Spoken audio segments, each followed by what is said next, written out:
Kalena dhamma sawanang etamang kalamutamang. Penuturan syair Dhammapada di video ini ditujukan untuk kita renungkan. Penuturan bahasa Palinya bukan sebagai sarana pembelajaran pengucapan bahasa Pali yang benar. Penutur memohon maaf atas kesalahan yang terjadi, baik dalam pengucapan maupun dalam pelantunan bahasa Pali dari bait-bait Dhammapada ini. Untuk syair Palinya, penutur memilih membacakan dari hard copy kitab Pustaka Dhammapada Pali Indonesia yang diterbitkan oleh Sangga Theravada Indonesia. Untuk terjemahan bahasa Indonesia dan kisah latar belakangnya, penutur memilih membacakannya dari sumber web samaggipala.or.id di bagian Dhammapada. Semoga syair Pali Dhammapada beserta arti dan kisah latar belakangnya ini dapat kita renungkan sehingga membawa manfaat kebijaksanaan bagi kita semua. Semoga semua makhluk berbahagia. Sadhu, sadhu, sadhu. Terima kasih. Namo tassa bhagavato arahato samma sambuddhassa. Namo tassa bhagavato arahato samma sambuddhassa. Namo tassa bhagavato arahato samma sambuddhassa. Pembacaan bait-bait Dhammapada beserta kisah latar belakangnya. Cittawaga, kelompok bait-bait tentang pikiran. Bait 33. Pandanang capalang citang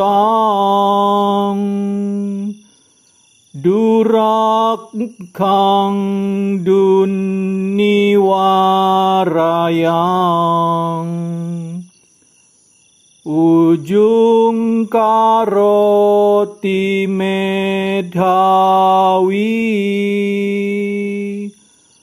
usukaro watejanang.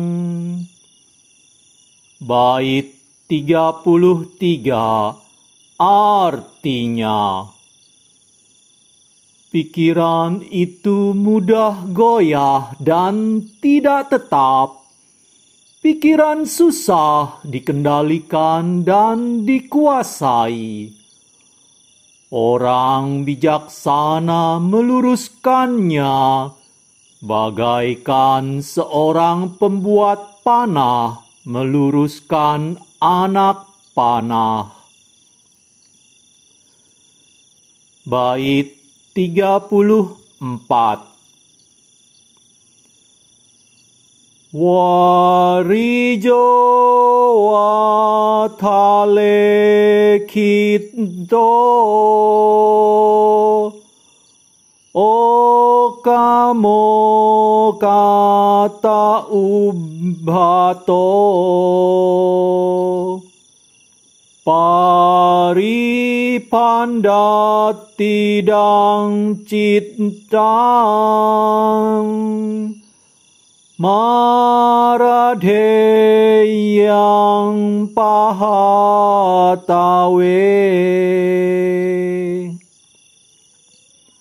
Bait 34 artinya, bagaikan ikan yang dikeluarkan dari air dan dilemparkan ke atas tanah. pikiran itu selalu menggelepar. Karena itu, cengkraman dari mara harus ditaklukkan.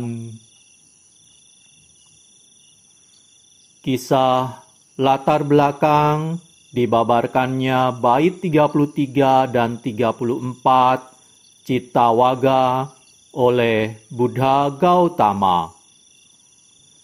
Kisah Meghiyathera. Pada suatu waktu, Meghiyathera menghadap Sang Buddha dan tinggal beberapa waktu di sana. Pada suatu kesempatan, dalam perjalanan pulang setelah menerima dana makanan, Meghiyathera tertarik pada suatu hutan mangga yang menyenangkan. Hutan ini demikian indah dan tenang, cocok untuk tempat berlatih meditasi.